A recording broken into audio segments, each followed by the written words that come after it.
So Venezuelan gang members moving into Chicago have caught the attention of the city's local counterparts, bringing tensions to an all-time high. Our next guest is a former gang member who now runs a violence prevention program and warns that the city may go up in flames, fearing an all-out turf war.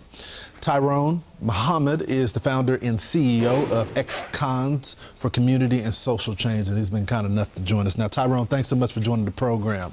So let's first, before we get into the criminal element, talk about the money that's being spent, because I know you talk about the community and building those black communities and Hispanic communities in Chicago that were affected before this crisis. They're spending $464 million on this crisis. Can y'all be using that money somewhere else? You know, I don't know any household, Lawrence, where you yourself would pay my mortgage before you pay your own. That would be considered crazy. So that's the very fact that our government believe, with all the issues and systemic disinvestment that's happening to all these communities throughout America, that you were in our face when, specifically Chicago, where black voters have voted for one party consistently and religiously, that party would not listen to the voters or the community to say, us first, we should be first, put us first. And the very notion that anyone would have the audacity to think that non-citizens should go before the black community and the most impoverished communities is asinine. Yeah, I mean, it's really a slap in the face. So so that's the first part of this problem. The second problem is that you got the gangs that are coming in now. Trinidad de Agua is now fighting with the local gangs, and this is on top of an already problem right now. You got robbery that's up 12%, aggravated battery is up 13%, motor vehicle theft is up 43%, and you inviting them in to go against now the local gangs already in Chicago. Explain to us what's happening on the ground. So let me just say this. We just heard about a vice president who said she specialized in locking up and arresting transnational gangs, while the very party that she's a part of, the policies with the sanctuary cities and the border crisis, she support.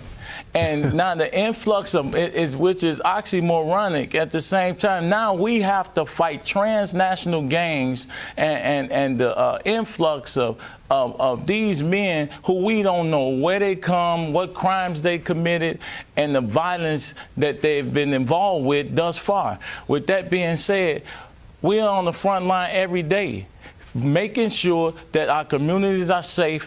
And it's really not about the black community. This is just the beginning, because violence anywhere is violence everywhere.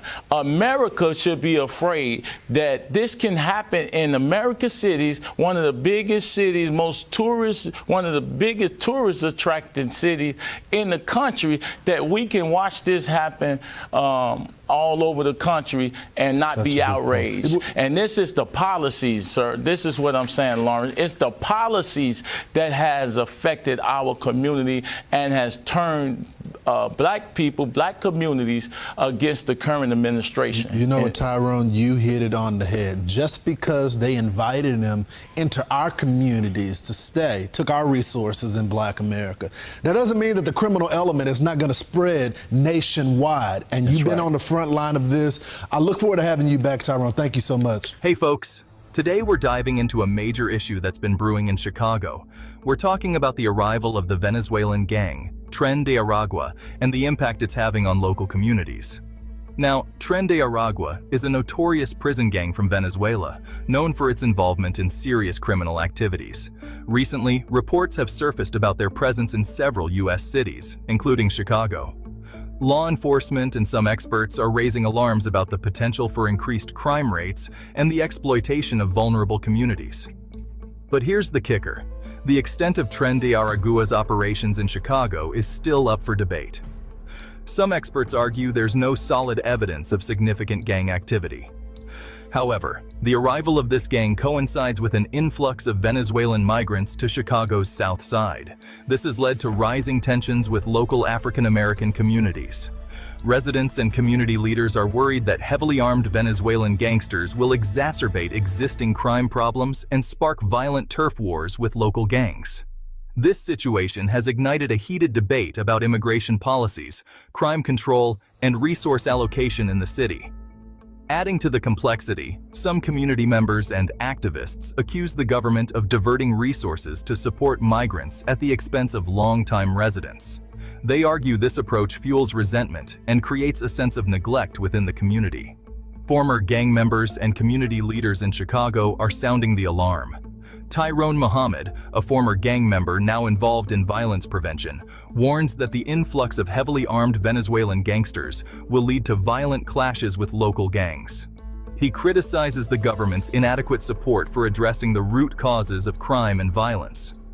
On top of that, some residents and activists believe that government financial support for migrants is coming at the expense of longtime residents. They argue this perceived prioritization of newcomers fuels resentment and a sense of abandonment within the community. This situation in Chicago underscores a broader debate about immigration, crime, and resource allocation in urban areas.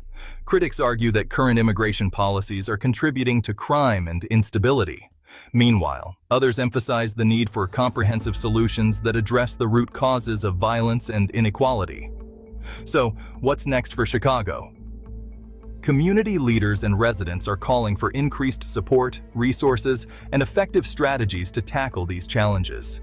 It's clear we need to address gang activity and the integration of migrant populations without neglecting the needs of long-time residents.